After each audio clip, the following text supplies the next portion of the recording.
लाख बदलो ऐना चेहरा नहीं बदलती, हथेली पर लकीर डालने से मुकद्दर नहीं बदलती, सोच से बदलता है सब कुछ, बिना सोचे कुछ नहीं बदलती। प्यारे साथियों, आप सबका स्वागत है आपका अपना यूट्यूब चैनल आदर्श स्टडी हब में। साथियों, आज हम क्लास 10th गणित के प्रथम चैप्टर यानी वास्तविक संख्या का आज तीसरा एपिसोड हम आप सबों के सामने लेकर के आया हूँ। आज हम जानेंगे कि संख्या क्या होती है और संख्या से रिलेटेड कुछ परिभाषाएं को देखेंगे। इससे पहले भी हम लोग ने 2 क्लास में मतलब इस चैप्टर को कवर किए हैं, जाकर के आप लोग उस वीडियो को जरूर देख लें। साथियों, आइए हम क्लास शुरू करते हैं। सबसे पहले जानते हैं संख्या, मतलब संख्याएं जानते हैं। संख्या को हम लोग पूरा अच्छी तरह से जान चुके हैं अगले ही पार्ट में। तो इस पार्ट में हम लोग जानते हैं कि संख्याएं अर्थात नंबर्स क्या होती है। साथियों, सबको पता होगा अंक अथवा अंकों के मतलब अंक अथवा अंकों के संकेत से बना ऐसा समूह, ऐसा सार्थक समूह जिनसे क्या होती है, संख्या का निर्माण होती है। तो आइए हम चालू करते हैं। अंकों अथवा संकेतों का ऐसा समूह जो किसी संख्या को निर्देशित करता है, मतलब किसी संख्या को सूचित करता है कि यह कितना है। मान लो कहीं पर सभा लगी हुई है, उसमें मान लो कि 50 आदमी आए हैं, तो हम कैसे जानेंगे कि इसमें 50 आदमी है?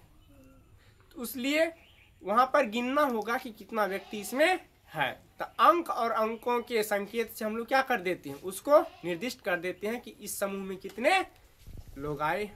इसी चीज को क्या कहते हैं, संख्याएं कहते हैं। क्या कहते हैं साथियों? नंबर्स कहते हैं। अब हम जानते हैं प्राकृत संख्या क्या होती है। कौन चीज? प्राकृत संख्या। प्राकृत संख्या को इंग्लिश में कहते हैं नेचुरल नंबर। कौन नंबर? Natural number. प्राकृत संख्या को क्या होती है?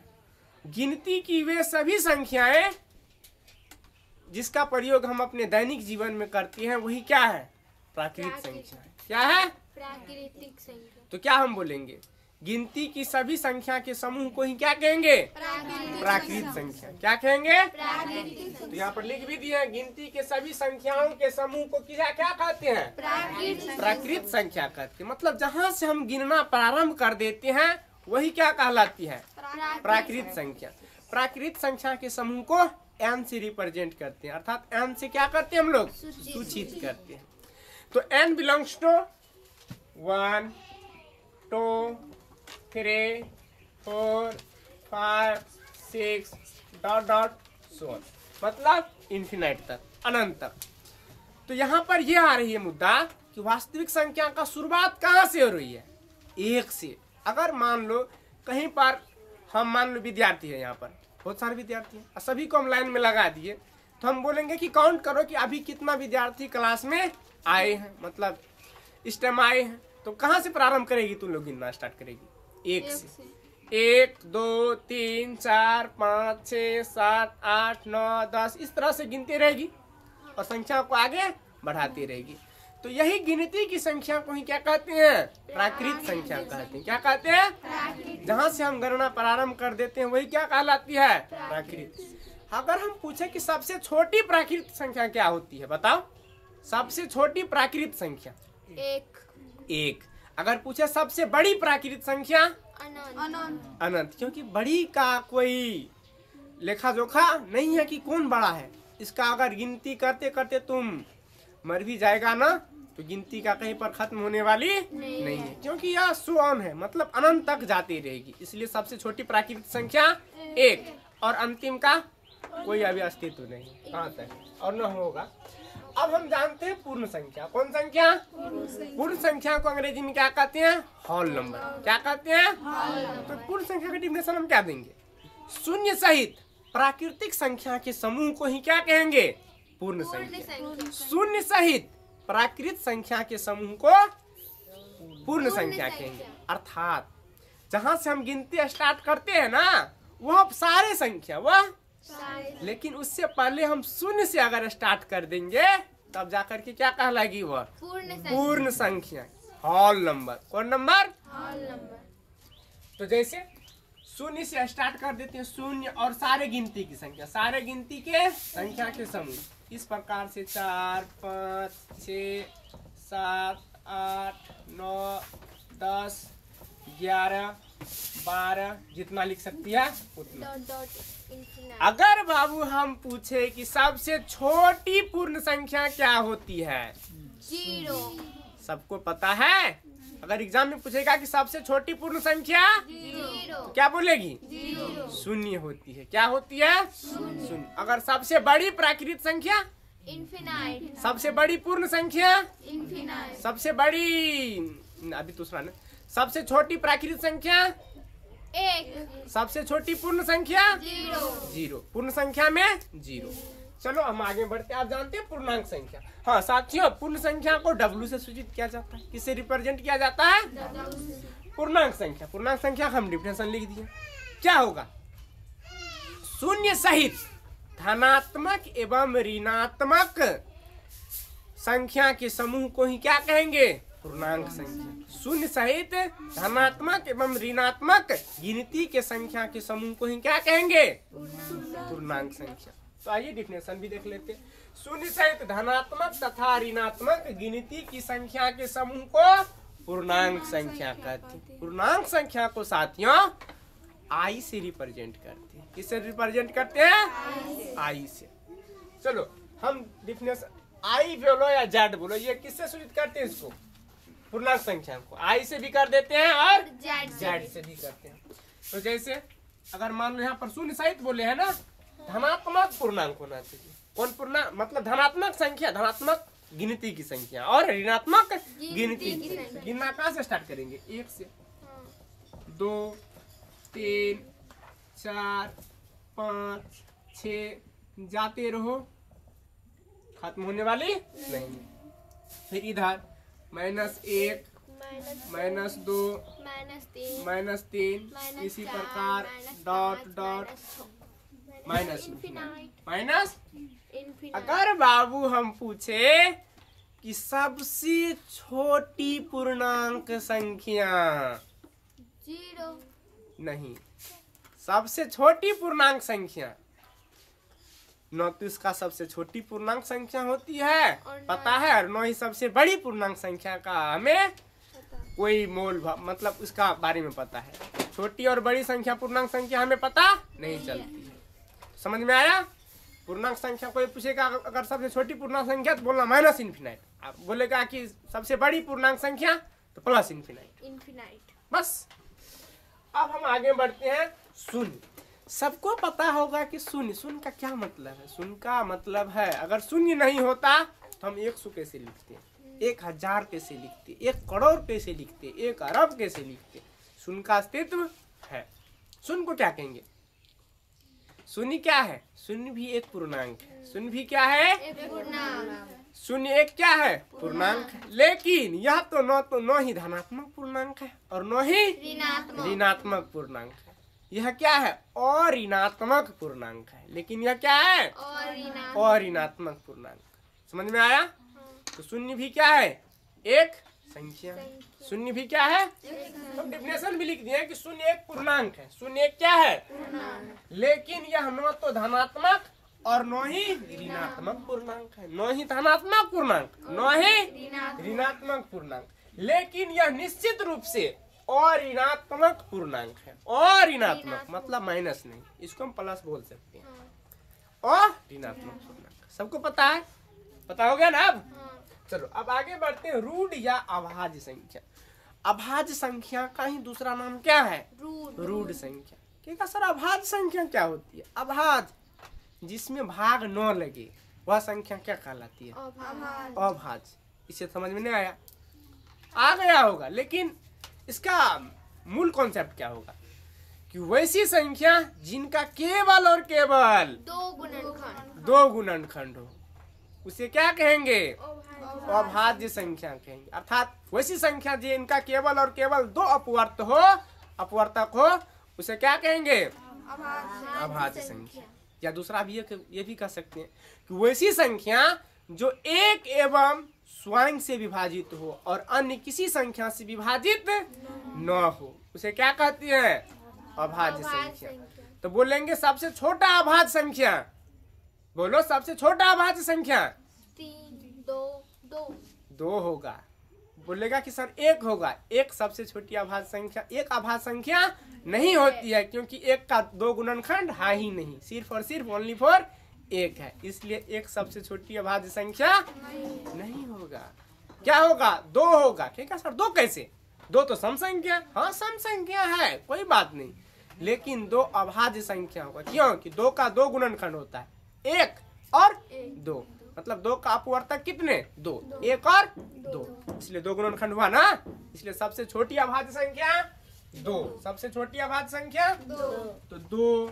ठीक है सर, 3, हाँ तो 3 होगा, क्योंकि 1 3।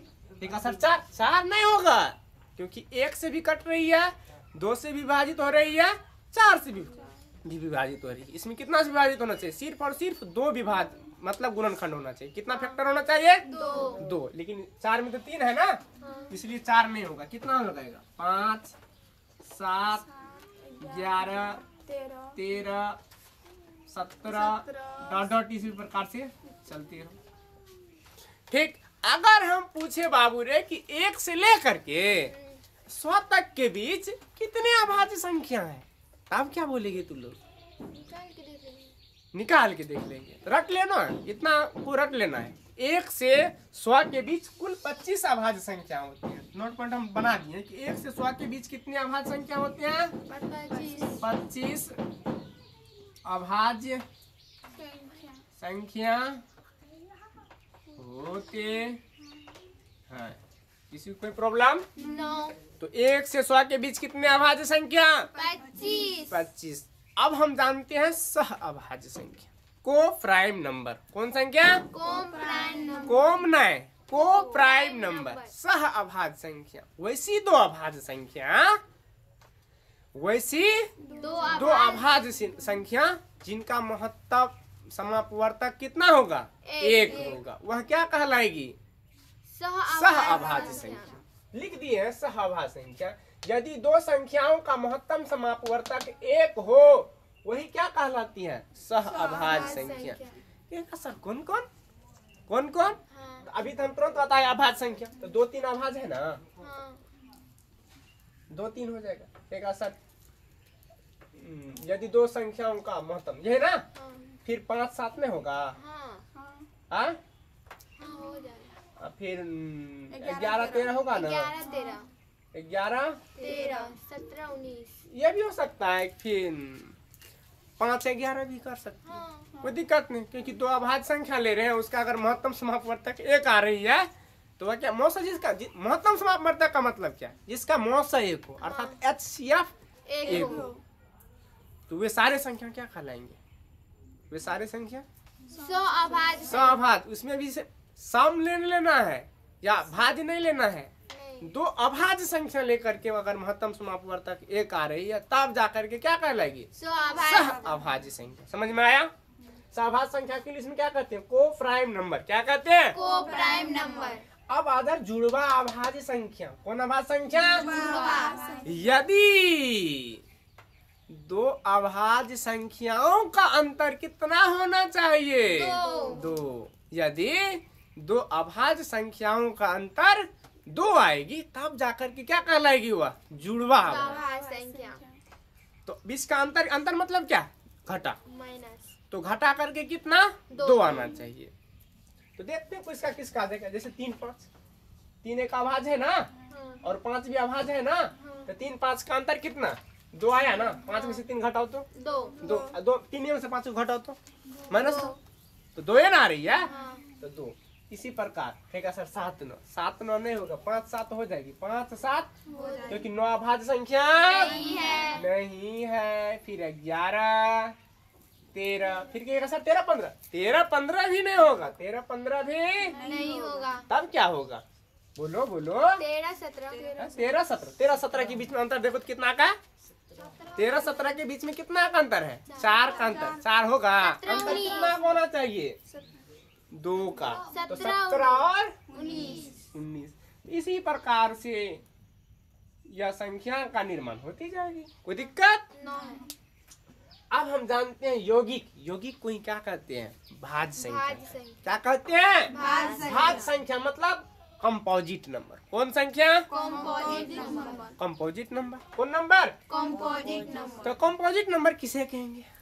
कंपोजिट नंबर क्या है, अर्थात भाज्य संख्या क्या है? अभी जाने ना अभाज्य संख्या। हाँ। तो भाज्य संख्या का ये डिफिनेशन देंगे कि वैसी संख्या या वैसी गिनती की संख्या जिनका गुणनखंड क्या हो? 2 से अधिक। 2 से अधिक हो, अर्थात 3, 4, 5। 2 से अधिक कहने का मतलब क्या? इसमें 2 शामिल है, नहीं है। उसके अलावा जितना हो सके होने दो, कोई फर्क पड़ने वाला नहीं है। तो कहेगा सर 2 से कम, इसका मतलब क्या? 2 शामिल नहीं है, 1, 0 नहीं भी, तो ये क्या है? 2 से कम का डिफिनेशन। अगर कोई बोलेगा कि 5 से अधिक, तो मतलब 5 शामिल नहीं है, 5 से अधिक 6, 7, 8, 9, 10 डॉट डॉट जाते हैं दो जितना इन्फिनिट तक। कोई कहेगा 5 से कम, तो इसमें 5 शामिल है, 4, 3, 2, 1, 0, इस प्रकार से निगेटिव में लेके चली जाओ, कोई दिक्कत नहीं। तो हम क्या लिखे परिभाषा? समझ गया सब? वैसी संख्या जिनका केवल और केवल 2 नहीं, 2 से अधिक, 2 नहीं, मतलब वैसी संख्या जिनका 3 या 3 से अधिक गुणनखंड हो। हाँ। 3 या नहीं तो 3 से अधिक। अधिक गुणनखंड, ये भी कह सकते हैं। हाँ। कोई दिक्कत? परिभाषा तो अपना मन से बना सकती है, जितना हो सके। दिमाग लगाओ, परिभाषा बनाओ। अब ध्यान दो, तो लिखिए वैसी प्राकृतिक संख्या जिनके 2 से अधिक गुणनखंड हो क्या कहलाती है? अभाज्य अभाज्य संख्या। संख्या। ये भी कह सकते हैं वैसी संख्या जो एक एवं स्वयं के अलावा किसी अन्य संख्या से भी क्या हो? विभाजित। विभाजित हो, वैसी संख्या को क्या कहते हैं? भाज्य संख्या। भाज्य संख्या कहते हैं। क्या कहते हैं? भाज्य संख्या। कंपोजिट नंबर कहते हैं। क्या कहते हैं? Composite number. अब ध्यान दो, जैसे सबसे छोटी भाज्य संख्या, भाज्य संख्या, सबसे छोटी भाज्य संख्या, 4। सबसे छोटी अभाज्य संख्या 2। क्योंकि अभी देखा ना कि 4 का हम जब निकाले थे तो 1, 2, 4, 3 आ गया ना फैक्टर, मतलब गुणनखंड कितना? 3। इसलिए सबसे छोटी भाज्य संख्या क्या? 4 कहेगा सर 5, 5 नहीं, 6 कहेगा सर 7, 7 नहीं, 8 का 2 से अधिक गुणनखंड है ना, 9 का 2 से अधिक गुणनखंड है ना, क्या सर कैसी है? तो देखो ना, 1 3 से विभाजित हो रही है, फिर 9 से हो रही है, तो कितना फैक्टर? 3 फैक्टर। इसका मतलब भाज्य। फिर कहेगा सर 10 होगा, 12 होगा, 14 होगा, 15 होगा। देखो ना, 1 से भी, 3 से भी, 5 से भी, 15 से भी होगा ना। इसी प्रकार से बढ़ाते जाओ, इसी तक करते जाओ, दिमाग लगाते जाओ, तो जो एक और स्वयं के अलावा किसी अन्य संख्या से भी क्या हो जाए? विभाज्य हो जाए या विभाजित हो जाए, क्या कहलाएगी? यौगिक संख्या कहलाएगी। यौगिक का ही दूसरा नाम क्या है? भाज्य भाज्य संख्या। संख्या। भाज्य संख्या को इंग्लिश में क्या कहते हैं? Composite number. क्या कहते हैं? Composite number. क्या कहते हैं? Composite number. अब ध्यान दो बाबू, संपूर्ण संख्या, संपूर्ण संख्या को इंग्लिश में कहती है परफेक्ट नंबर। कोई ऐसा दिमाग में तुम लोग को आएगा कि जो परफेक्ट संख्या हो? जैसे पहले डिफिनेशन समझो। क्या चीज? डिफिनेशन। यदि किसी प्राकृतिक संख्या के अपवर्तकों का, कहेगा सर ये अपवर्तक क्या होते हैं? अपवर्तक अभी तुरंत बताए, अपवर्तक का ही दूसरा नाम क्या है? गुणनखंड। क्या नाम है? गुणनखंड। गुणनखंड। अपवर्तक मतलब गुणनखंड, उसका क्या करेंगे? अभाज्य गुणनखंड करेंगे, और जो उसमें फैक्टर आएंगे वही क्या कहलाता है? उनका अपवर्तक। ना गुणनखंड करेंगे। ये नहीं कि उसका अभाज्य गुणनखंड। अभाज्य गुणनखंड मान लो हम 20 का करते हैं तो लगातार उसमें 2-3 बार 2 ही आ जाता है। हाँ। 2 आ जाती है, इसमें 1 ही शामिल होगा। कितना शामिल होगा? 2 से करता है तो ओनली फॉर 2, बस ये। अब ध्यान दो, यदि किसी प्राकृतिक संख्याओं के अपवर्तक का योग उस प्राकृतिक संख्या से 2 गुना हो, उस प्राकृतिक संख्या से तो किस प्राकृतिक संख्या से? जो लिए हैं संपूर्ण संख्या में, उस प्राकृतिक संख्या के योग से क्या हो जाना चाहिए? 2 गुना हो जाना चाहिए। योग मतलब जोड़ से। तब जाकर के वह क्या कहलाती है? संपूर्ण संख्या। तो लोग बोले कि सर आपने 6 कैसे लिख दिए? 6 कैसे? देखो 6 का अपवर्तक करो, 2। 6 कितना से काट दिए? 1 से। पहले 1, 2, 1, 2, 3, और 6। अब जोड़ो 1 + 2 3, 3 + 3 6, 6 + 6 12। तो क्या इनसे 2 गुना है? इनसे 2 गुना है। कहेगा सर 5 भी तो हो जाएगा। 5 भी देखो एक बार, 1 कितना 5 है ना, तो 5 1 6, 2 गुना है 5 से नहीं। तो 5 क्या संपूर्ण संख्या होगा? ये नहीं होगा संपूर्ण संख्या। समझ में आया? फिर बोले सर हम 28 लिख दिए। आप क्या कितना लिख दिए? आप 28 लिख दिए। कितना? 28। 28 का मतलब क्या? 1 अपवर्तक बोलो 28 का 1 2 3 से कटेगा? नहीं कटेगी। 4 से 700 के 28 4 7 14 8 से भी कटती है? 9 नहीं कटती है। और 14 के बाद 28 28। जोड़ो 3 3 4 7 7 7 14 14 14 28 दूनी 56। क्या 28 का 2 गुनी होती है 56? होती है ना? तो क्या ये होगा संपूर्ण संख्या? संपूर्ण संख्या समझा? हाँ समझ गए। क्या लिख दिए? यदि किसी प्राकृतिक संख्या के अपवर्तकों का योग उन्हीं प्राकृतिक संख्या से 2 गुना हो जाए तो उसे क्या कहेंगे? संपूर्ण संख्या। समझ में आया? हाँ। कोई ऐसा संख्या लेंगे और उसका अपवर्तक करेंगे। क्या करेंगे? अगर अपवर्तक करने के बाद उनका अगर योग कर देते हैं तो उस संख्या से अगर 2 गुना आ गया, उस संख्या से अगर 2 गुना आ गया तब जाकर के वही क्या कहलाएगी? संपूर्ण संख्या। क्या कहलाएगी? संपूर्ण संख्या।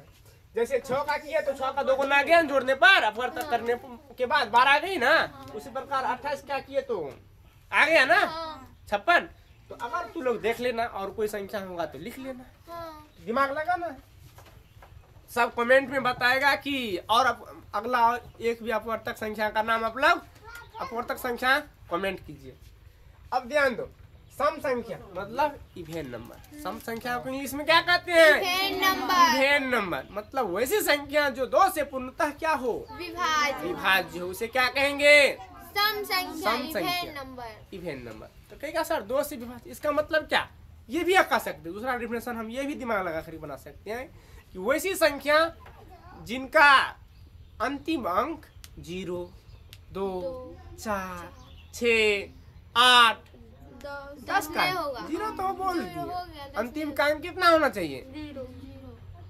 0 2 4 6 8 हो तो सारे संख्या क्या होंगे? सम संख्या। सम संख्या होंगे। क्या होंगे? सम संख्या।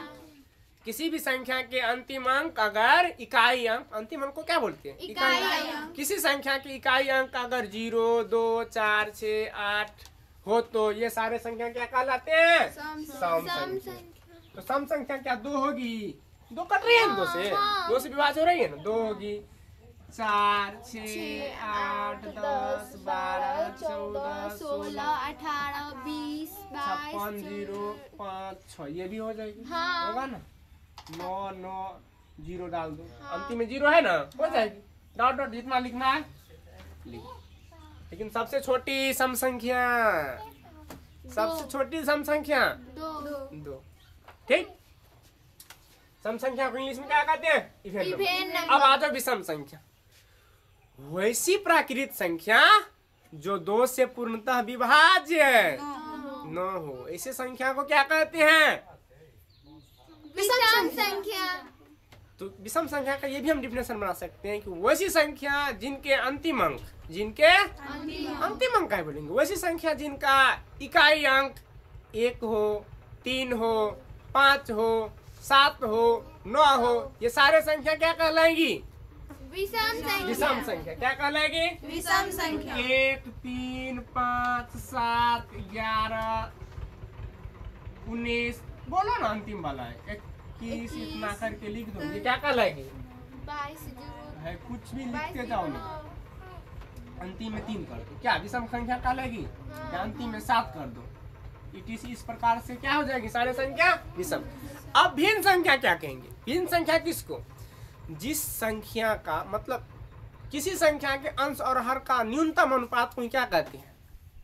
अंश और हर के न्यूनतम अनुपात को ही क्या कहते हैं? भिन्न कहते हैं। क्या कहते हैं? अर्थात फ्रैक्शन कहते हैं। क्या कहते हैं? फ्रैक्शन। तो किसी संख्या के अंश और हर के न्यूनतम अनुपात को ही क्या कहते हैं? फ्रैक्शन। भिन्न कहते हैं, भिन्न संख्या कहते हैं। समझ में आया?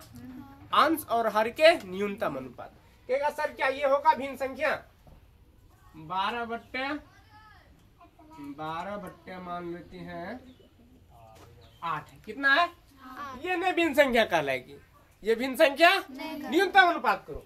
ये देखो 4 से कट रही है। 4 तिया 4 दूनी 3/2 न्यूनतम अनुपात हो गया। ये क्या कहलाएगी? भिन्न संख्या। भिन्न संख्या। समझ में आ गई? बट्टे में है कोई दिक्कत नहीं। भिन्न संख्या तब तक नहीं कहेंगे जब तक उसको न्यूनतम अनुपात में हम लोग 9 ला जब तक लाएंगे नहीं तब तक बोलेंगे नहीं। उसको न्यूनतम अनुपात में डाल देना है, उसके बाद उसको क्या बोल देंगे? भिन्न संख्या। साथियों भिन्न संख्या 2 प्रकार की होती है। भिन्न संख्या एक होते हैं समभिन्न, एक होते हैं तो समभिन्न। क्या है? विषम भिन्न क्या है?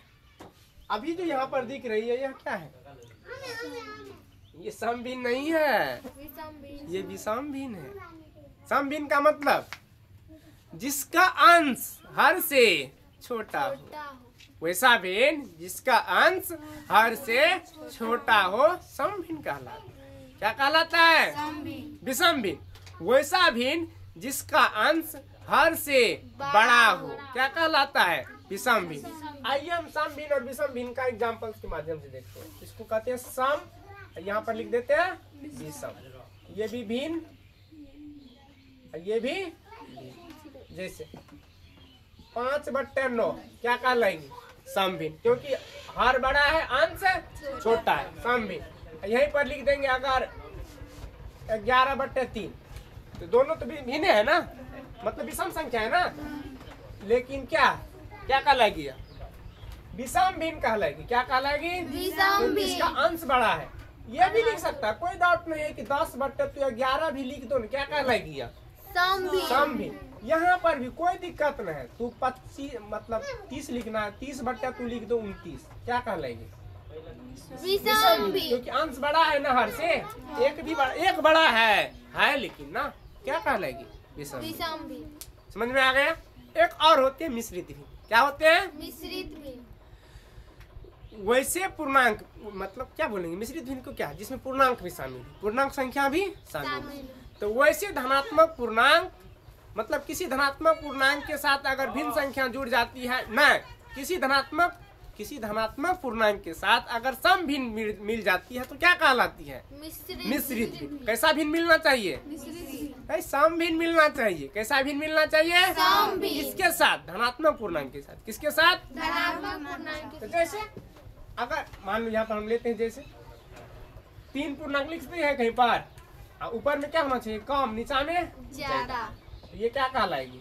मिश्रित। मिश्रित। मतलब पूर्णांक में जितना भिन्न लिखते हैं सारे भिन्न क्या होते हैं? मिश्रित। अगर आप लोगों को यह वीडियो अच्छा लगा होगा तो आप लोग इस वीडियो को लाइक करें और अधिक से अधिक अपने फ्रेंड के पास शेयर करें। हम मिलते हैं नेक्स्ट वीडियो में। Thanks for watching. आप लोग ये स्क्रीनशॉट ले ले।